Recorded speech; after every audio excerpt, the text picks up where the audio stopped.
ataupun milestone ekonomi yang akhirnya dibahas? Dan tadi disampaikan pertumbuhan ekonomi relatif aman di 5%, kemudian inflasi 2,5%. Kemudian tadi juga saya sampaikan bahwa inflasi inti tetap tinggi. Penurunan daripada inflasi itu adalah di volatile food yang memang diurus oleh Komite Pengendalian Inflasi yang saya pimpin. Jadi memang makanan kita turunkan.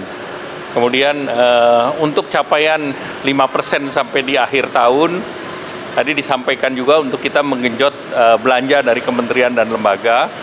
Kemudian yang berikut kebijakan-kebijakan yang ke masyarakat langsung, yaitu kelas menengah, antara lain PPND yang ditanggung pemerintah untuk sektor properti, PPN untuk sektor otomotif, semuanya diharapkan bisa digenjot di kuartal keempat ini, sehingga pertumbuhan bisa kita jaga di 5%. Nah, kemudian juga beberapa kebijakan yang tadi juga saya ingatkan terkait dengan kebijakan jaminan kehilangan pekerjaan di dalam BPJS Ketenagakerjaan itu akan direvisi sehingga mereka yang bisa eligible untuk mendapatkan jaminan kehilangan pekerjaan itu bisa ditingkatkan.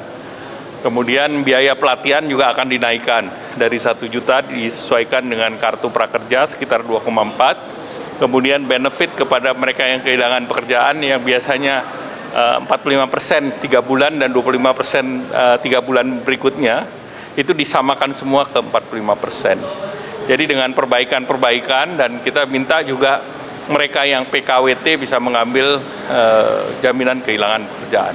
Sehingga diperluas lagi kriterianya dan ini akan disiapkan dalam PP dan Per Menteri Tenaga Kerja. Saya juga sampaikan terkait dengan kawasan-kawasan ekonomi khusus yang menjadi perhatian karena hampir semua negara di Asia Tenggara itu berhasil karena kawasan ekonomi khusus. Cina, Vietnam. Maka Indonesia yang waktu itu terlambat kita minta mengakselerasi, tetapi ada satu yang menjadi kunci adalah trust, kepercayaan dari segi hukum dan transparansi. Karena itu yang dijual negara lain, kepastian hukum, trust, dan transparansi. Jadi itu yang diminta supaya regulasi yang kita sudah luncurkan itu untuk tidak dibuat diskresi-diskresi lain. Sehingga dengan demikian ini akan menjadi lebih baik.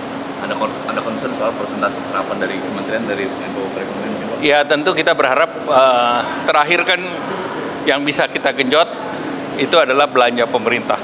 Dan kalau sampai akhir tahun kan biasanya sekitar 95%. Nah kalau bisa kita genjot lebih itu akan lebih baik. Ya terima kasih. Selamat siang.